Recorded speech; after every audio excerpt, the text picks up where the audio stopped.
Good morning. It's another Tuesday, and this is week 2 of my Write About, Write Like challenge. Let's get right to it. Today, we are going to be using a new book, a middle grade book called Saving Winslow, and I actually checked it out for my library, so I don't have a physical copy to hold up. You might have seen a blue cover with a tiny little donkey on the cover. That's Winslow. It's a middle grade novel, like I said, similar to Charlotte's Web or The One and Only Ivan. And at the surface, it's about saving this little infant donkey that was born, much like Wilbur is, very weak in the beginning. And yet it delves into other topics, including missing those who are serving our country. It kind of includes loss and grief and how different people handle that. Friendship. It's got so much in it, and I just enjoyed it. It was a good read. It was a nice break from some of the heavier readings that I've been doing, and I can't wait to share it with you today. So for today's lesson, here's what you're going to need. I do have my writer's notebook. You might have a doc open or something that you're going to be doing a write about in today.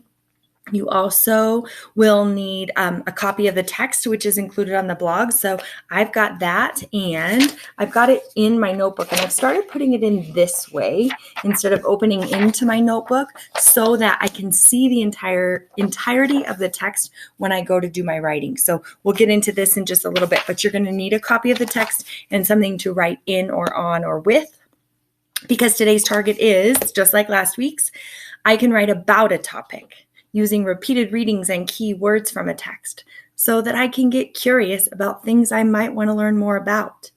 Let's get to it. The first step in the write about routine is to just read the text. So this week, I was very aware that I wanted to keep the excerpt really brief. So this ends up being across 3 pages in the text, but it's a much smaller reading. So if you've got it handy, read along with me. The first time we read it, we just want to have a general an honest reaction to the text as a reader. So what was our first impression, our first reaction? And then maybe what's the gist? What's it kind of about? We'll just kind of do this as our first draft reading. Ready? This is from chapter 10 called Freeze That Scene. One time in the middle of summer, a year or 2 earlier, Louis was walking down the road on his way to town. He stopped near a batch of tall sunflowers blooming beside a white fence. It seemed like a painting to him. It's those bold golden sunflowers against that white fence, and overhead a pure blue sky with white clouds drifting along. Louis wished he could freeze that scene. Then, as he stood there perfectly still, a bird floated down and landed on one stalk. The bird was a deeper blue than the sky. What shade was that? Instantly, the name indigo bunting came to his mind. He must have seen a bird by that name in a book, but he couldn't think when or where that might have been. And now the scene appeared even more perfect to him. An indigo bunting atop a golden sunflower beside a white fence beneath a blue sky with drifting white clouds. He felt supremely happy standing there. On he went into town to buy bread and milk. Before he reached the store, he passed a small park, and on one bench near the walkway lay a disheveled, thin man in a tattered army jacket. He appeared to be asleep. One arm was across his chest, and the other hung low to the ground. The man was unshaven, his hair long and straggly, his clothes filthy. Would I want to freeze this scene? Louis wondered. This scene of the unkempt thin man in a tattered army jacket on the brown wooden bench on the green grass near the gray walkway. As Louis moved on, he thought he didn't have a choice. The scene, for whatever reason, was already frozen in his mind. On his way back home, Louis slid a small brown bag next to the bench. In the bag were 2 rolls and a candy bar. It was odd, Louis thought now, as he held Winslow trembling in his arms, the smell of milk formula on his face. It was odd that what floated into his mind were both scenes, the indigo bunting atop a golden sunflower beneath a blue sky, and the thin man on a park bench. Winslow's ears brushed against Louis's cheek. This scene, Louis thought, will stay in my mind. Little gray donkey in my arms, trying to stay alive. All right.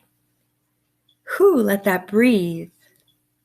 I chose this, it caught my eye for a couple of reasons. First of all, the imagery in this piece, in this excerpt, is something we would expect of Sharon Creech, right? She's a phenomenal author, and it is something that I've come to know of her books. So I really love this. Louis is, I believe he's 11, and he is in charge of, or has taken charge of, saving Winslow, who is the donkey and the namesake for the title of the book, Saving Winslow. So that's the first reading, and I just want you to kind of let that settle in within you. And now let's take a look again at, and go back and do some rereading. Again, we're not going to reread the whole thing. We could, but for the sake of this lesson, to keep it under 15 minutes, I'm going to just kind of point out a couple of places where I want us to go. And in order to do that, this is where we're going to use this text, notice and note, and we're going to kind of zero in on two of the signposts that are in here. The first signpost struck me right in the beginning. As I turned the page into this chapter, I noticed that it's a flashback. So if we go to the very beginning, it says, one time in the middle of summer, a year or two earlier, Louis was walking down the road on his way to town, and he had this encounter with the beauty of the scene with the bird, and then he had this encounter with the equally impactful, equally significant scene with the man on the bench. And those two scenes are coming together. I'm going to read that last paragraph. It says, it was odd, Louis thought now, as he held Winslow trembling in his arms, the smell of milk formula on his face. It was odd that what floated into his mind were both scenes. And then those two scenes are added by this third as he's holding Winslow, right? So the key question, or the guiding question that Kylene and Bob ask us when we encounter a memory moment like this is, why might this memory be important? So I'm going to go ahead and do some annotation on the text. Why might this memory be important? He's in the middle of summer. It has an indigo bunting. It has a bird. So it's got an animal. There's beauty in this scene, right? I also learned something about the character through this memory moment. Louis is a kid, maybe 4th, 5th grade, and he notices things, right? He pays attention. So I'm going to put Louis pays attention. I'm just writing these. You'll see here in a second when I go to do some other annotations or my quick write. I'm just writing these in the margin of the text itself so that I've kind of got my notes. And I'm doing that in pencil today. Next time I come back to this text, I might change color so that those stand out in a different way or for a different purpose. So Louis pays really close attention. He pays attention to color. I'm just adding this, and he pays attention to people. Something else I know about this, I find out about Louis in this scene. I knew already because we're already 10 chapters in, just a little background from my reading, that he cares. But he doesn't just care for animals like he's trying to save Winslow. He cares for people. And the evidence of that is that last paragraph before the white space that says, on his way back home, Louis slid a small brown bag next to the bench. In the bag were 2 rolls and a candy bar. So I'm going to put Louis cares about people, even just strangers, right? Like he cares about the human condition. All right. The other signpost that is in this that struck me when I first read it is Louis asks tough questions. Now, there's a couple of places in the text where he's got questions. The first question, if you can see it, is in italics in the second paragraph. He asks, what shade was that? And he's talking about the blue bird that just landed, right? It's darker than the sky. I'm not counting that. That doesn't feel like a tough question. And I know that because in the next sentence it says, instantly the name indigo bunting came to his mind. This is not a question he's wrestling with or that carries through as a thread in the story. But the next one is. So find it. It's also in italics. It's kind of his internal dialogue. In the second column, second paragraph, he says, would I want to freeze this scene, Louis wondered, this scene of the unkempt thin man in a tattered army jacket on the brown wooden bench on the green grass near the gray walkway. And the guiding question Kylene and Bob ask when we come across a tough question is, what does this question make me wonder? And the first thing it makes me wonder is, would I freeze this scene? The other thing it makes me wonder is, would I have brought back the man back a roll, 2 rolls and a candy bar? Would I have done what Louis did? As those are personal questions that's making me wonder, but I also wonder, like, why is this man on the bench? I also wonder, why is Louis remembering this now?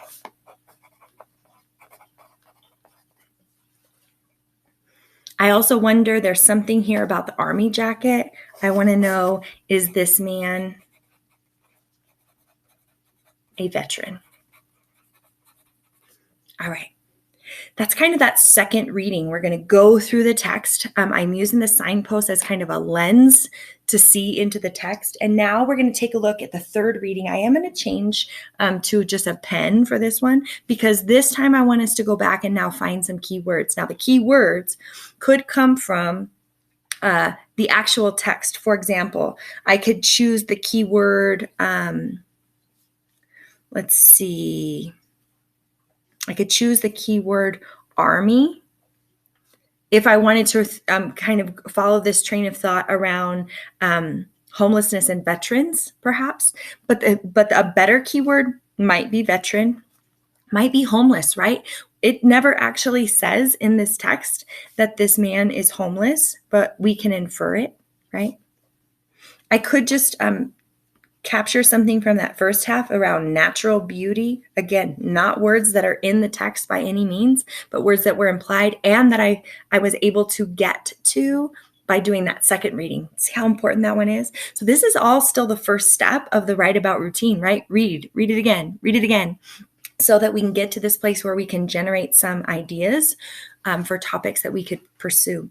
Another one that I like is this, the key words that are in the title, freeze that scene. Okay, so that title is really like the gist of this chapter is captured in the title. Let's see. I think that's enough for now. I'm going to go ahead and get us set for our timer. We've got about 1 minute. Let's see. We're going to do a power write, right? And in order to do that, we're going to write as much as we can, as fast as we can, as well as we can for 1 minute. We're going to choose one of those keywords. So if you were following along with me and you have similar keywords, great. Choose one. If you weren't doing that work with me, or you haven't quite narrowed yourself down to a keyword, go ahead and pause the video now and do that work. And then we'll come back together and quick write.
That was a minute.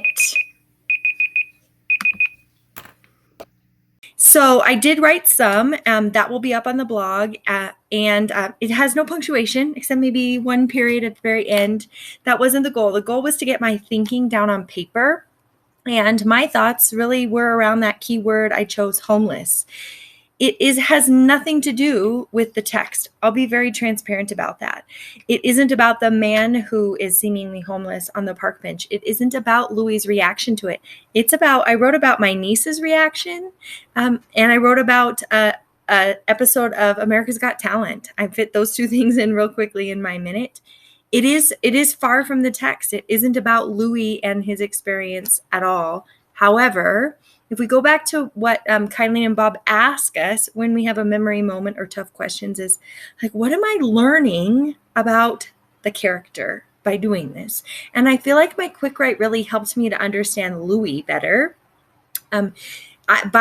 By getting to know the reactions of people I know or people that I've observed, right? I have this now mental picture in my head of the kind of person Louis is, to not only walk past this man, but to bring him back something and to save this memory in such a sacred place alongside this beautiful natural scene, and to recall it at this moment when he's caring for this donkey. So I feel like it enriched my experience with the text, even though what I wrote wasn't analytical about the text at all. I hope that makes great sense, or at least a little bit of sense. Now, when we keep going, that's step 2 in the routine. The next step is to learn a little bit more about. So hopefully your quick write inspired something, gave you a thread that you might want to weave through the next few days. This doesn't have to be research. Last week, I feel like I did a lot of research. I found out more about people, and I could do some research, but I could also just kind of follow the line of thinking that my quick write presented to me.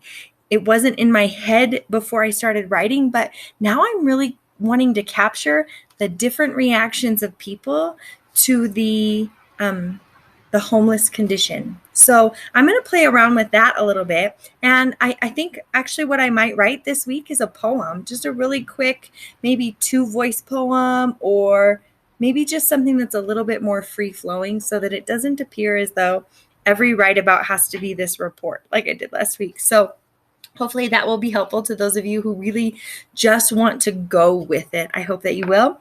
And I also hope that in your quick write and your keyword analysis in those first 2 steps, that you found some other things in the text. That's one of the things I love the most about this routine is I learn a lot about the text by reading it with other people. You guys are phenomenal at noticing things that I won't have even noticed on my 4th or 5th reading of a text, which is one of the reasons I love teaching so much. I learn so much, and why I love teaching through that inquiry lens, right? Because there is no right answer. When I came to this lesson, there wasn't an answer key. There's no quiz at the end, right? It's just this open conversation, and books do a great job of mediating those conversations so that we can get into some really tough topics together. So I'm so thankful that you're here with me. On the blog this week, you'll see my quick write. You'll see whatever results out of my write about in that 4th step. You'll see the full routine at the bottom if you'd like to kind of borrow it or adapt it to your own. And you'll have a chance in the comments to share your write about for a chance to win a copy of Saving Winslow. Whew, my goodness. I don't think I made it under 15 minutes, but I'm really getting closer, and I hope that you stayed with me through the whole thing. I would love to hear from you. I hope you have a great day and a great week, everybody. Bye.